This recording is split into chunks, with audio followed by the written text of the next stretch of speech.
And the whole theme is how you make money with nothing.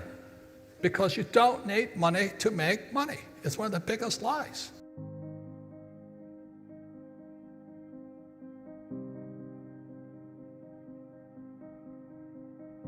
Before I begin, I'll introduce Tom Wheelwright. We didn't get the memo today. He's supposed to wear red, I wear the blue. But we look like we work at Kmart or something. But anyway, Tom really he's my personal tax advisor. He's a CPA. And how many people in this room have had bad CPAs? How many people have had great CPAs? Good, thank you. How many people have CPAs that are cowards who want you to pay taxes? Those are the worst CPAs, okay? But Tom is, most of you know if you're entrepreneurs or you're taxpayers, taxes are our single largest expense. And I've had great CPAs, but Tom is the best. And so I asked him to write this book here, Tax-Free Wealth. He is really my advisor. And anybody who hates paying taxes, this is the book. And the best thing about Tom, he makes it simple and understandable for entrepreneurs like me to understand. And the reason Tom is so good at what he does, he's also an entrepreneur. He starts companies and things like this. So I'd like to introduce my advisor, Tom Wheelwright. So, and I see a show of hands. How many people have read Rich Dad, Poor Dad? Good, thank you. Who has not yet read the book? I'm always afraid that someday there'll be no buyers out there. Well, it's been 21 years. It's still top 10 on Amazon. Top 10, I think it's number 1 in Japan today. It's even number 6 in France, the Communist Republic of France. The only place that doesn't sell well is the Communist Republic of California. So it's but anyway, the story of Rich Dad, Poor Dad, I'll quickly draw this schematic here. The reason Rich Dad, Poor Dad is so successful, it's basically a book on accounting. That's all it is. And how many people in this book have studied accounting? Good. How many people have never studied accounting? You're lucky. It is the single most boring subject on planet Earth, you know what I mean? And so that's why Tom helps me. But this is Rich Dad, Poor Dad. And I was born in Hawaii. I'm 4th generation Japanese American, which means I don't speak Japanese. So a lot of people come and practice on me and say, I don't do that stuff, you know. I barely speak English. But Rich Dad, Poor Dad is simply a book on accounting. And Tom's been one of the best guides on it because this is how it started. So when I was 9 years old, my rich dad very simply said to me, you know, he says, because I was flunking out of school. My poor dad was the head of education for the state of Hawaii. And my rich dad was my best friend's father who never finished school. And the reason he never finished school was because his father died when he was 13. And at 13, Rich Dad had to take over the family business. So this was the difference. Rich Dad went to school in real school. He didn't have fake teachers. See, a fake teacher is somebody who doesn't do what they teach. Rich Dad was taught by his accountants, his bookkeepers, his attorneys, his banker, his brokers.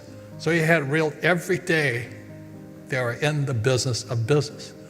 And one of the reasons I dropped out of my MBA program was because the teachers were fake.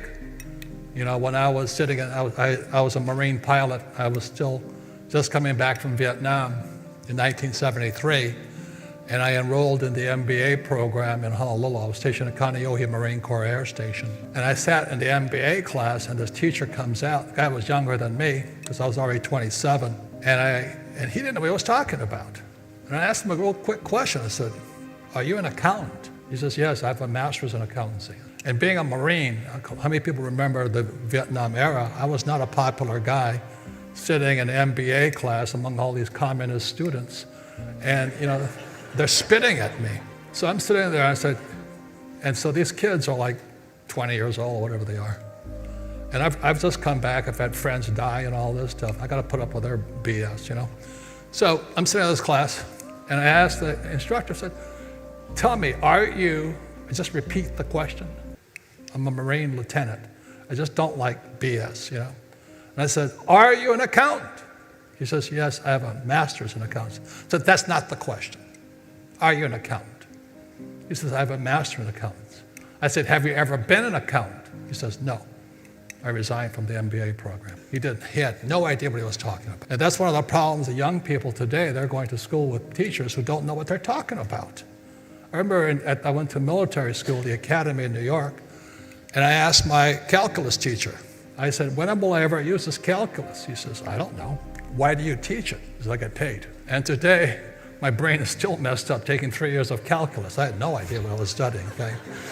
So anyway, Tom has really helped me with these things like this, but Rich Dad Poor Dad is about income, expense, assets, and liabilities. That's all it's about. And one more thing, the most important word for those of you who are in real business is a statement of cash flow. That's all it is. So very simply, Rich Dad Poor Dad, the statement of cash flow says, assets put money in your pocket, liabilities take money from your pocket. That's all the book's about. And so the reason people are in trouble financially is they buy houses they think are assets, but it's really taking money from your pocket, whereas I buy a piece of rental property and put money in my pocket. That's the difference. So that's all Rich Dad Poor Dad was about. Any comments on this, Tom? No, that's why I love Rich Dad Poor Dad, right? So how many world famous books are there about accounting? I think one. So what most people don't recognize either is that, liability is okay if it's producing an asset because it's all about the cash flow. Yeah. But you don't know if it's an asset or liability until you apply the verb, which is cash flow. So I can have a rental property and it's producing income one day, but it goes vacant and now it shifts into a liability the next day.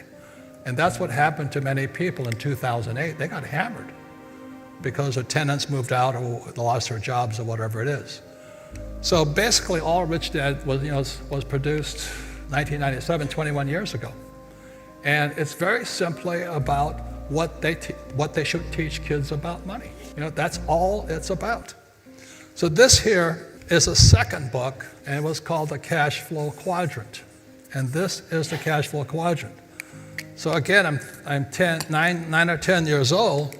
My rich dad's teaching me assets versus liabilities, and then he starts teaching me about the four people in the world of business. And how many people read the cash flow quadrant?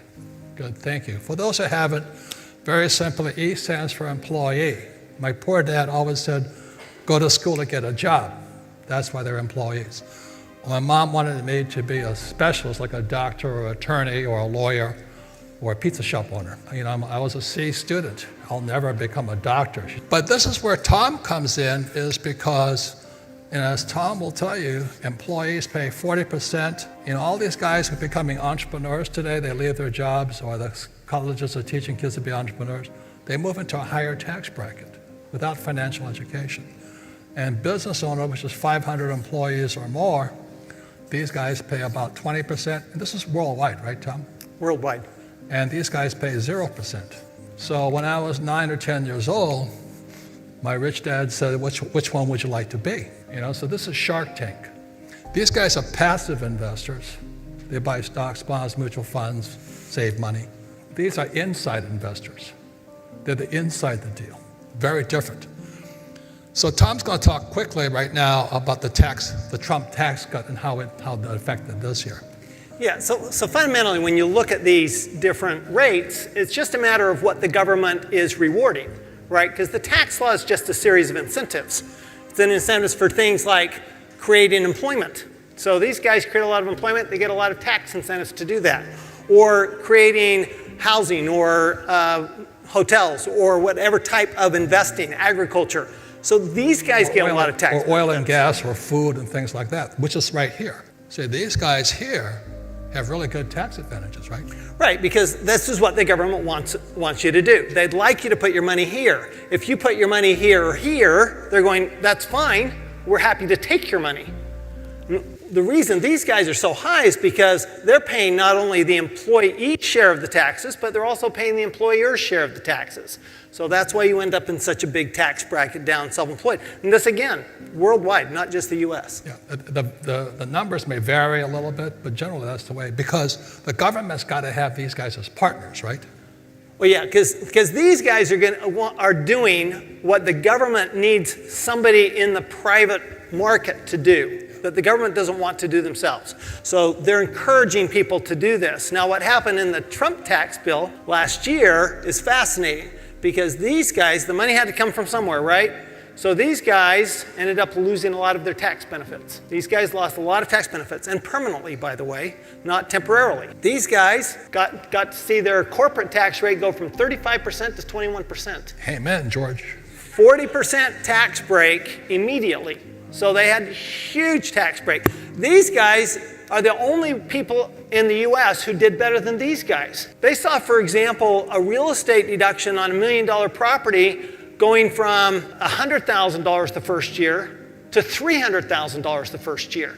In fact, I was talking to Mike Maselli and I said, how does it feel to actually have real estate be a better first year deduction than oil and gas now? That's what happened in the 2017. So again, the rich get richer, and these guys should move to California. Well, I don't know. How many people are from California? Have you heard of Allied moving vans? You know, get out there quickly. But the point here, this is poor dad, and this is rich dad. So, and again, these guys are insiders. Why do I like real estate? Because I'm on the inside. You know, I don't want to be on the outside. I don't have any stocks. I might have a few. Stocks, bonds, mutual funds, and ETFs, because I don't like being on the outside. Plus, I don't get the tax breaks. And by the way, if I could say something, I've had a pretty checkered career. My background, I went to the U.S. Merchant Marine Academy at Kings Point, New York, and my specialty is oil and gas. I was a tanker driver, so I drove oil tankers for Standard Oil of California. That's why I invest with Mike Maselli and other oil companies. Because let's say I gave Mike Maselli $100,000. What's my tax break immediately? Immediately $40,000 back in your pocket. Try getting that from Exxon. So why would I touch ExxonMobil or Standard, my own old company? And so after I sailed for Standard Oil, that's why I like oil and gas. I'm a resource guy. And after that's when I joined the Marine Corps, because the Vietnam War was still on. So I went to Pensacola, Florida. We just got hit by that hurricane, and then went to Camp Pendleton and straight to Vietnam. And then I realized Vietnam was not about saving communists or killing communists. It was about oil, because China did not want, America did not want China to get Vietnam's oil. That's why we're there. Nothing to do about communism. But anyway, and then as part of my career to understand this, I've taken 3 companies public. They're all resource companies. I took an oil company public through the TSX, Toronto Stock Exchange. I took an Argentine silver mine public through the TSX, and I took a Chinese gold company public through the TSX. So when I walk these halls here, I get the same vibes, you know. I love it because when I walk in the halls here at the New Orleans Investment Conference, I'm with real entrepreneurs. You know, first thing I ask them is, are you going public or when you're going public? Because anybody knows anything, the money is made before it goes public. Why would I'm not saying anything wrong about guys who already are public. A lot of TSX companies here, because Vancouver, the Wild West, Vancouver, where all the banditos hung out, and TSX, Toronto, that's where the resource guys are. So I spent about 10 years up there doing these resource deals just so I could understand the public markets. And I feel for these guys here. I have a simpatico with them. And that's why I love the New Orleans Investment Conferences, because this is where the real entrepreneurs are. But as you guys know, the money is made before it goes public. And I've taken 3 of them public. I'll never do business. I do a lot of business in China as an author, but my company back in 1996, 97, we found the biggest gold play in China. It was in Dalian province. Took it public on the TSX, and we did our drilling. We came up with about 1 billion ounces of gold, $1 billion worth of gold. I don't know how many million ounces. But what Trump is fighting for right now, as you guys know, what's mine is theirs. And my gold mine got confiscated. It's called country risk. But they don't teach you that in business school. You know what I mean? So anyway, I love the New Orleans Investment Conference, but it's where we hang out. So basically, this is my background. I do practice what I preach. I do this. Tom, do I have assets? A lot. And the reason I have assets is my rich dad taught me just playing Monopoly. 4 greenhouses, 1031 tax-deferred exchange, Red Hotels. So I own Red Hotels. That's how I get up to 500 employees. Golf courses, oil wells, and gold. Lots of gold. Any comments on this stuff here, Tom? Well, I can say, being Robert's personal accountant, he's told me I can say this, is that what he's done is pretty amazing, because if you think about it, So the more income you make over here, the more taxes you pay, right? But the more assets you buy over here, the fewer taxes you pay. So the more real estate, Robert makes all sorts of money, selling books and in his business and so forth. What he has to do is push that money into assets, else he's going to pay a ton of taxes. It's really that simple. Yeah, so that's what I go into right now. It's called the infinite return. So in 1973, when I came back from Vietnam, my poor dad wanted me to go here and get my master's, get my PhD like he did, and my rich dad said, come here. So I went here, as you can tell, because I didn't like school personally. I liked military school. I loved flight school. I just hated academics and school teachers because I don't like fake teachers. And Tom and I have taught all over the world, haven't we? We have. And the worst teachers are? Accounting professors. It's true. No, they would have another ass from a hole in the ground. You know what I mean? No, but they don't understand cash flow, right? That's the challenge. They don't. Because they go operate on the definition of the word versus the technical or the useful benefit of the word. That's the big difference. That's why, as you know, Nancy Pelosi and Obama and many of the other our leaders, that's why the cash keeps flowing out. They don't know assets from liability. That's why we're going broke as a nation. Okay, so what we're going to talk about today is an infinite return. And very simply is if you have a real financial education, you'll never need money and you'll never pay taxes. But they don't teach that in school. And by the way, I've been working with the real estate guys for 20 years now, and Tom and I will be on their summit at sea. And this year the theme is the infinite return. So if you can, there's only a few spaces left on the cruise, but many of my advisors will be with me with Tom and I on this cruise. And the whole theme is how you make money with nothing, because you don't need money to make money. It's one of the biggest lies. And when people say that money doesn't make you happy, well, working at a job you hate doesn't make you happy, and paying a lot of tax doesn't make me happy, and being on this side makes me very happy. And I'm glad there's people who like being on this side, but I didn't like it here. I wanted to be here. So this is called the infinite return, and Tom will guide. He is really my adult supervision up here, okay? So Tom is the A student, and I was the not even C. I flunked English twice, and I'm now known as the best-selling author. On the side of teachers, the teachers that flunked me, one of them my father fired. He just, you're out of here. And so it was my sophomore year of high school, I was 15. So this guy, Dennis Gibson, flunks, I think, 80% of the class. So my father called him up and said, hey, Dennis, you're out of here. So when my father fired the teacher that flunked me, I suddenly became big man on campus. But the good news is I did get to one of the best schools, the United States Merchant Marine Academy at Kings Point, New York. I got 2 nominations, one to Naval Academy at Annapolis, one to Kings Point. I took Kings Point because Kings Point is the highest paid graduates in the world. Back in 1965, we're making about $120K a year, and a lot of it tax-free, which is not much money today, but $120,000 in 1965 was a lot of money for a 21-year-old kid. And I gave it all up to go fly for the Marine Corps, which proved not very smart. But anyway, thank God, because I knew I was going to be rich. I just didn't, I just wanted to have some fun and fly for a while. But this is the mission of the Rich Dad Company, formed in 1997, was to elevate the financial well-being of humanity. Because, ladies and gentlemen, we're in trouble. We're in very, very big trouble. And the trouble is our kids are leaving school stupid and poor. There's now new evidence coming out more and more. If a kid is born to a poor family, they will die poor. There is no chance for them. That's the problem, because family and religion and education has more effect on them than anything else. So in 1997, we formed this company. Today, we're going to talk to you about infinite returns, infinity. And it's called an infinite ROI. And when we talk about ROI, it equals return on information. Information we don't get in school, and information our political leaders should actually educate themselves with. Trump knows this stuff, but unfortunately, Pelosi, Obama, and Clintons, they only know one thing: steal money. That's the problem with them. I'm not Republican or Democrat. I just don't like people who steal. Trump lies, but he doesn't steal that much, okay? I know some people love him and some people hate him, and I don't really care. But, we do need somebody who knows money at least. So this is Reuters. You can see I'm not the best student. I just tore this out of the newspaper. October 13, 2008, Kushner likely paid little taxes for years. I mean, they make it sound like you're a bunch of crooks for not paying taxes. And it says Kushner's tax bill reflected the use of a tax benefit known as depreciation. Tom, is depreciation criminal? Depreciation is very intentional, and the U.S. has better depreciation rules than any country on earth right now.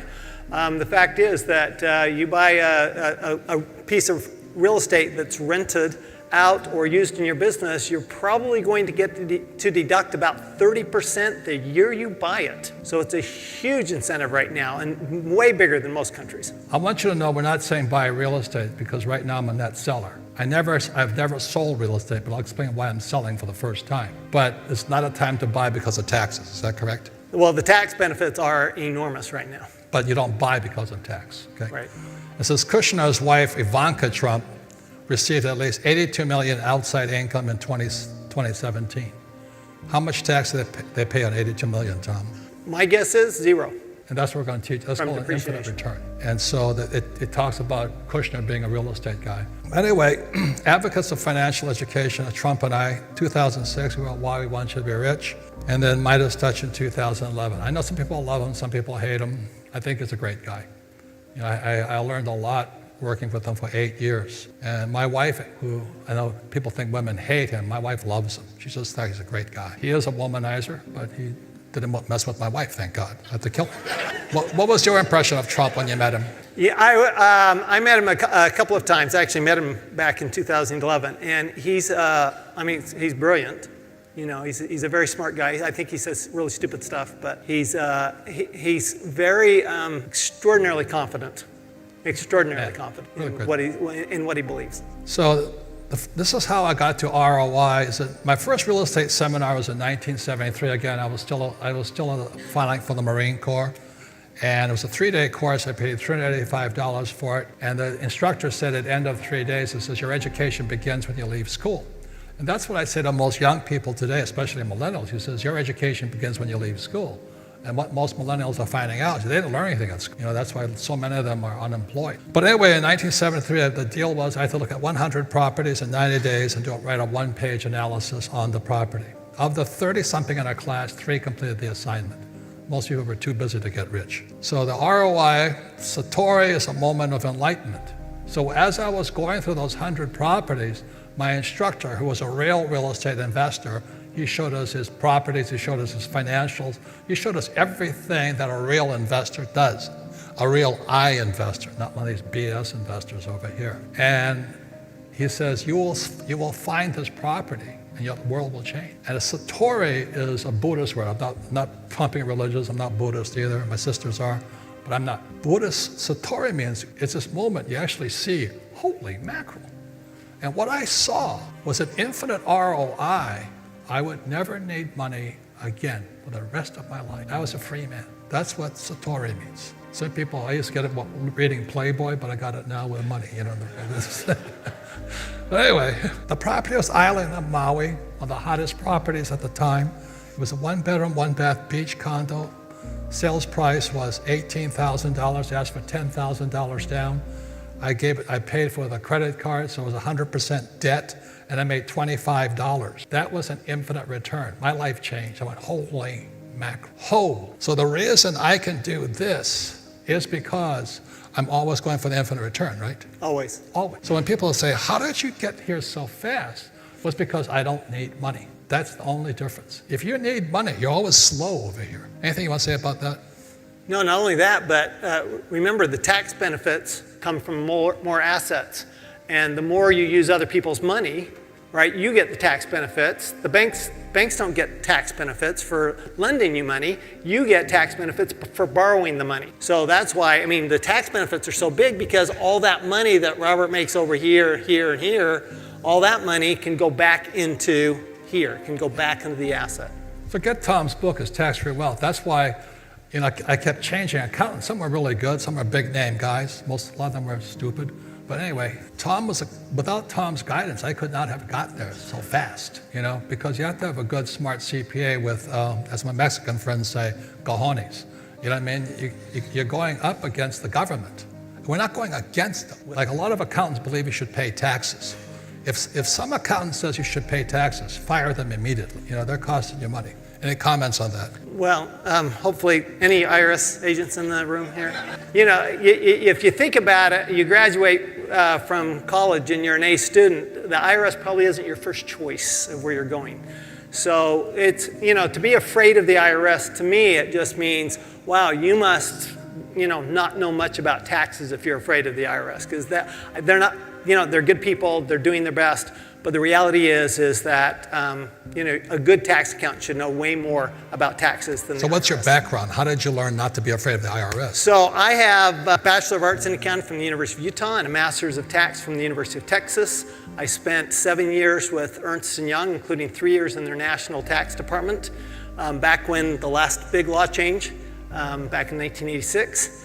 And then I spent 14 years as an adjunct professor in the Masters of Tax program at Arizona State University, and for the last 25 years have bought and sold and built accounting practices, and Robert and I travel around the world talking about this stuff. Get his book.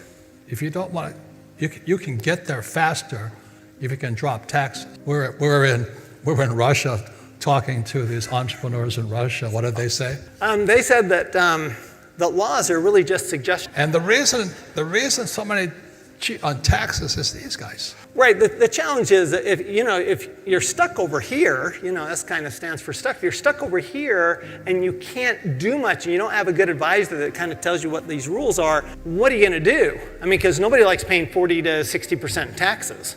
So that's why they cheat. When you're over here, there's no reason to cheat because you're going to pay fewer taxes anyway just by the fact of being here. And people are afraid of audits. These guys are always audited, right? Yeah, so remember the last election, and Trump said he would release his tax returns when he was no longer under audit. And I burst out laughing. That was the smartest thing I'd ever heard. Because Trump's so big, he's always under audit. We will never see those tax returns. I hope there's no Democrats in this room. Yeah. No, I'm not a Republican or Democrat. I'm a capitalist. I don't like giving my money away when I don't have to give it away. And I would rather partner with the government. That's how I look at it. So this is Island of Maui. That was 1973. The Rich Dad Company in 1996 was founded. My wife and I, Kim, we started the cash flow game, and we raised $250,000 through a private placement. And we agreed to give the investors $500,000 back, which in 3 years we paid all the money back. And so we make millions every month. Our return is infinite. Rich Dad is just running purely on none of my own money, okay? So then this was Tucson, Arizona. Tom helped us on this one. This is a real estate play. We had 144 units, 10 acres. The price was $7 million. We had 2.5 million equity, and that was the cash raise. Much of it came from my wife and I, but we had 2 other investors in it.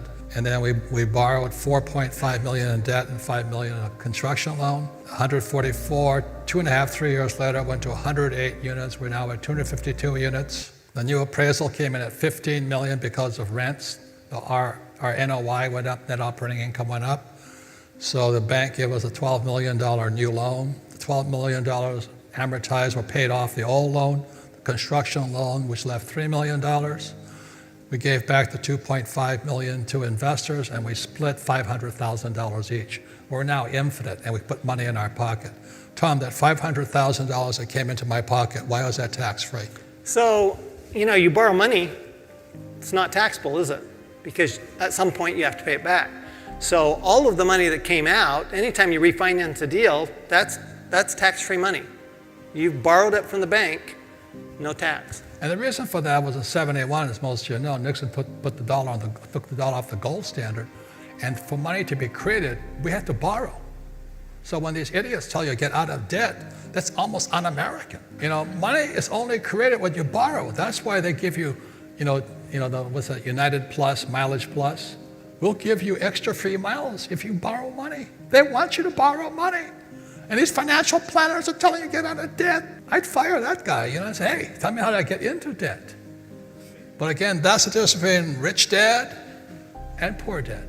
Debt is good, debt is bad. It's a matter of financial unintelligence. So we split $500,000 net income a year, 2017, 103,000. Infinite ROI. Now, it's not, since then, we've gone, I don't know how many units that was, but now we have 6,950 units churning. We can get there faster because we're using debt and we pay no taxes. So the 103,000, I don't know what it is today, but is that how we did it? And I think comments on that. Well, no, in fact, I've seen them do this on multiple properties. I mean, this is the formula, right? This is the formula. It's the formula in real estate, it's the formula in oil and gas. Frankly, it's the formula in business.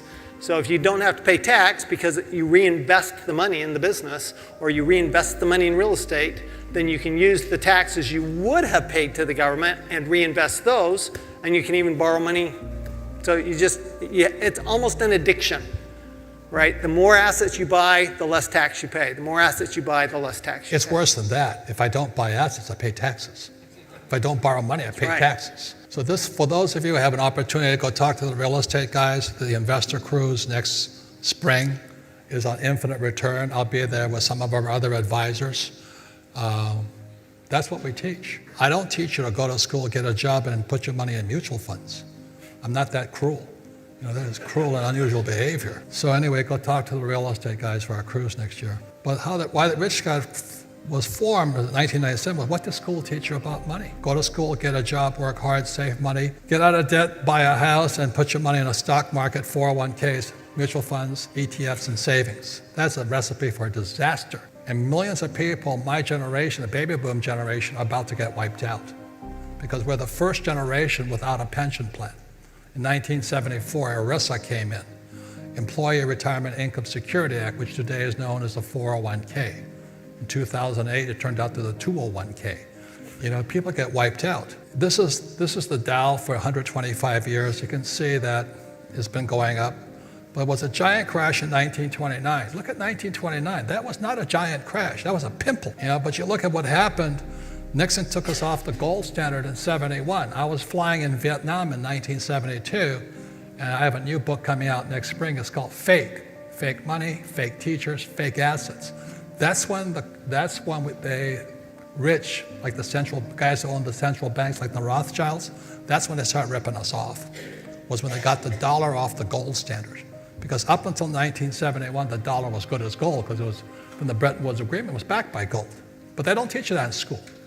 They tell you, go to school, get a job, work hard, save money, and invest for the long term in the stock market. It is a suicide mission. So this is the Rich Dad Company was formed in 1997 because I could see today's crisis coming. And if you look at this, today we're in a triple top. We're going down, big time.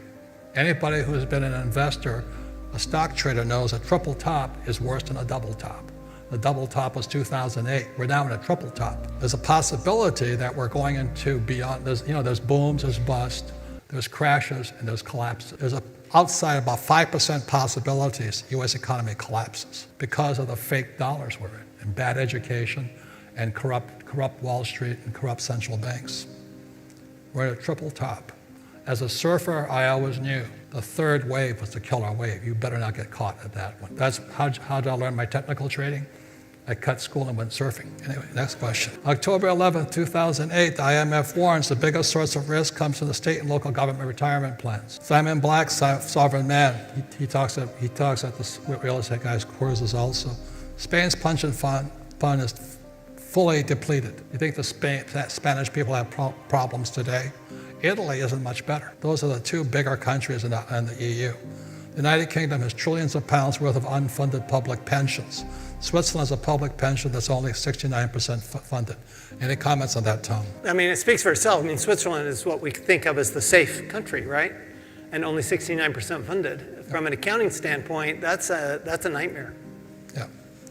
Martin Armstrong, the largest pension fund in the United States is the CalPERS for the state and local governments. California state's very serious insolvency. CalPERS is underwater $1 trillion. $1 trillion. Who's going to bail them out? Because states cannot print money. All they can do is raise taxes. Social Security they can print, Medicare they can print, but they can't print for CalPERS.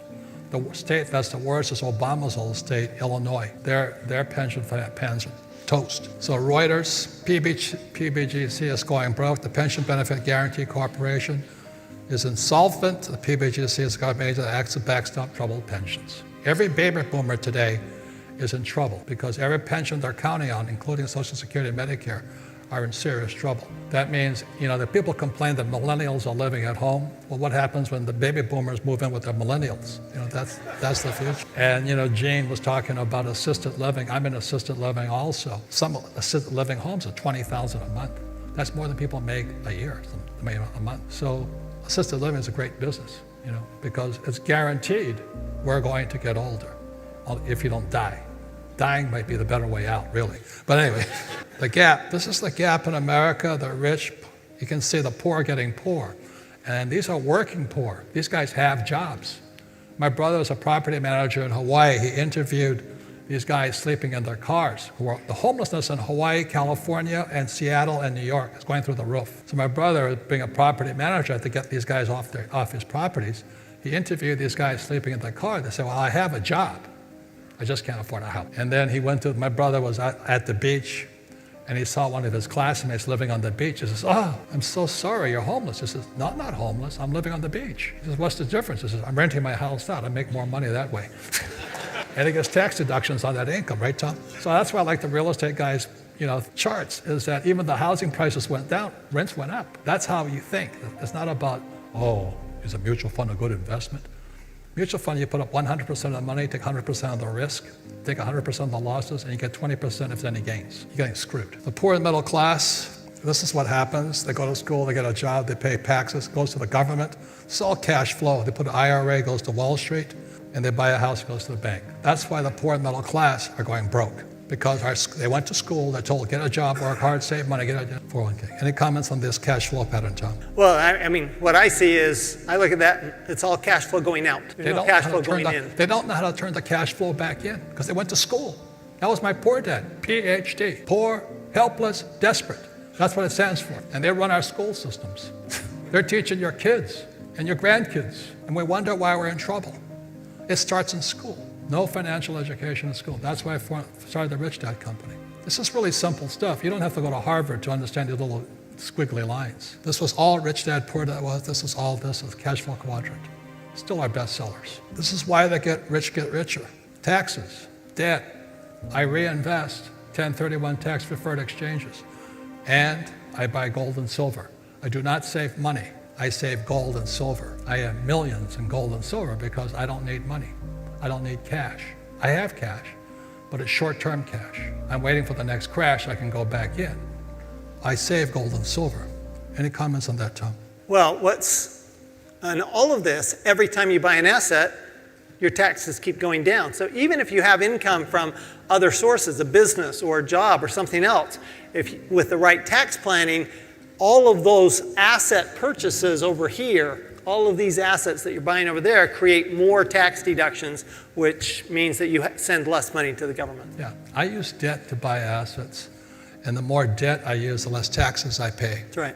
And the more assets I buy, the less taxes I pay. And instead of selling, I don't like to sell because that's a capital gains, right? Right, but if you just borrow the money out, if you just borrow against it, then that's not taxable. This is not hard, you guys. With a good accountant, good attorney, and smart advisors, you can get there. I was a C student. I really don't know much. Tom will verify that, right, Tom? But I do have a smart wife, right? Very, very smart wife. The key to success is marry a smart woman, okay? Got that? That's his key. Yeah, as my wife wasn't rich either. She just understood real estate. But she says, when it comes to money, women are much smarter than men. And I'd have to agree. So anyway, that's why she wrote the book, Rich Woman. But this here is McDonald's formula. This was my formula as a kid. If I get $1 million, what does that mean, Tom? Well, so what that means is I have to go borrow $4 million to buy a $5 million asset so you don't pay tax on the $1 million. And then wherever Tom and I go all over the world. And some moron will raise their hand and says, no, what they say is, you can tell them, you can't do this here. And what I say is, you have a McDonald's? Well, what do you think McDonald's is doing here? If you read Rich Dad, Poor Dad, Ray Kroc, when my friend from the University of Texas asked Ray, he says, Ray asked the class, the MBA class, he says, what business is McDonald's in? Answer was, real estate. Today, McDonald's owns more real estate than the Catholic Church, because if you saw the movie Founder, it's in there. So all these yo-yos and all the countries we go to, these academic types say, you can't do this here. And all I say is, Do you have a McDonald's here? The trouble is they can't see it because they went to school. Anything else on this, Tom?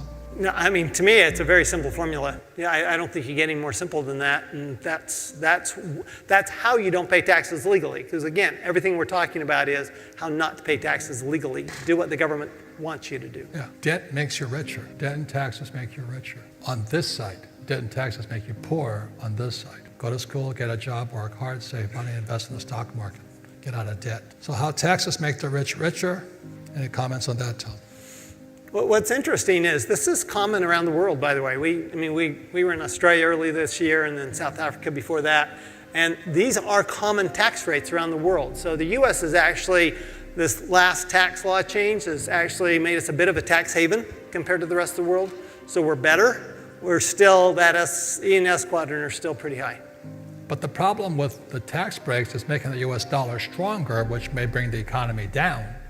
Because as the dollar gets stronger, everybody gets weaker because China and Japan are in serious trouble. So the dollar getting stronger means our trade deficit increases because we don't export as much. So we have four problems facing America today. Number one is rising interest rates. Number two is China. Number three is, what was I going to say? Strong dollar. Strong dollar. Number four, retirement.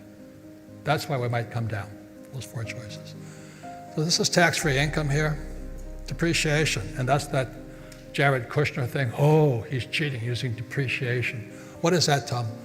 So depreciation is really just basically the wear and supposedly the wear and tear on a building. The difference is that, you know, if you buy a chair or you put in carpet, it really does wear out, whereas buildings tend to last a lot longer than the depreciation. Is this depreciating right now? You can watch it. Yeah, this depreciating. It's accelerating. I can see it. Can you see it depreciating in front of you? Carpet depreciates, right? Actually, carpet, now we get to write off the first year. We don't even have to depreciate it. Are the lights depreciating? First year. Furniture? First year. Yeah. Appreciation. Why is appreciation tax-free? Well, so appreciation, remember, we don't pay tax until we actually recognize that gain. So we can appreciate all we want in gold and silver and real estate, oil and gas. If we don't sell it, we don't actually pay the tax. So we can keep it appreciating, we can borrow against it and not pay the tax. Amortization. So amortization is great because you've got debt that you use to buy this over here, but that debt is being paid for by your tenants, customers, etc. And this is what the New York Times says is some kind of criminal offense. So anyway, ROI Satori, moment of enlightenment, ROI, infinite, can be created with any asset. Once you see it, you can do it with anything. And that's what we'll be teaching in the real estate guys' crews. You can do it with stocks, bonds, options, avocados, anything. But you have to have the education. And that's what our school systems are not teaching us. And that's why we're in serious trouble, because we're run by idiots. So thank you. Thank you very much.